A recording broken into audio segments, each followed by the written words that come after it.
ለሱፐር ማርኬቶች፣ ለመገበያያ ቦታዎች እንደዚሁም ደግሞ ለተለያዩ የንግድ ድርጅቶችና ቦታዎች አዲስና ተጠቃሚ የሚያደርጋቸው መረጃ ተሰምቷል። በዚህ መሰረት ታዲያ እናንተ ሼር ኮፒ ሊንክ በማድረግ እነዚህን ሰዎች ተጠቃሚ ልታደርጓቸው ትችላላችሁ። ለአንድ ጊዜ ብቻ የሚያገለግሉ የፕላስቲክ ምርቶችን በልዩ ሁኔታ ለመፍቀድ የልየታ መረጃ እየተሰባሰበ እንደሆነ የተገለጸ ሲሆን ኢትዮጵያ በቅርቡ ተግባራዊ ያደረገችውን የደረቅ ቆሻሻ አያያዝና አወጋገድ አዋጅ ተከትለው ጥቅም ላይ እንዳይውሉ የተከለከሉ ለአንድ ጊዜ ብቻ የሚያገለግሉ የሚጣሉ የፕላስቲክ ምርቶች መካከል በልዩ ሁኔታ መፍቀድ ያለባቸውን ለመለየት መረጃዎች እየተሰባሰቡ እንደሆነ የኢትዮጵያ አካባቢ ጥበቃ ባለስልጣን አሳውቋል። ባለስልጣኑ አዋጁን ለማስፈጸም የሚያግዝ መምሪያ በማዘጋጀት ላይ እንደሚገኝ የገለጹት የከተማ ቆሻሻ አያያዝና አወጋገድ ክትትል ዴስክ ኃላፊ አቶ ዋሲሁን አላሙ ተቋማት በልዩ ሁኔታ እንዲፈቀድላቸው የሚፈልጓቸውን የፕላስቲክ ምርቶች ለይቶ እንዲያቀርቡ በጊዜ ገደብ ተሰጥቷቸዋል ሲሉም ተደምጧል። በዚህ ሂደት ላይ ታዲያ በሱፐር ማርኬቶች፣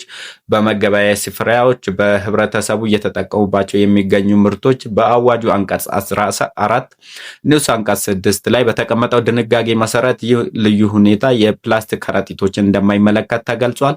የፕላስቲክ ከረጢቶችን በልዩ ሁኔታ ማስገባትም ሆነ መጠቀም በጥብቅ የተከለከለ ሲሆን ለአንድ ጊዜ ብቻ ጥቅም ላይ የሚውሉ ምርቶች ላይ የሚወሰደው እርምጃ በአስተዳደራዊ ውሳኔ የሚቋጭ ቢሆን የፕላስቲክ ከረጢቶችን ማምረት፣ መጠቀም፣ መሸጥ፣ ወደ ሀገር ውስጥ ማስገባትም ሆነ ማከማቸት የወንጀል ተጠያቂነት እንደሚያስከትል ኃላፊው አጽንኦት ተሰጥቶበታል ተብሏል።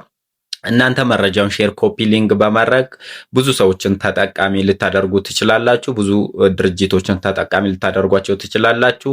ስለዚህ መረጃውን ሼር ኮፒ ሊንክ አድርጉ፣ ለብዙ ሰዎች አድርሱ።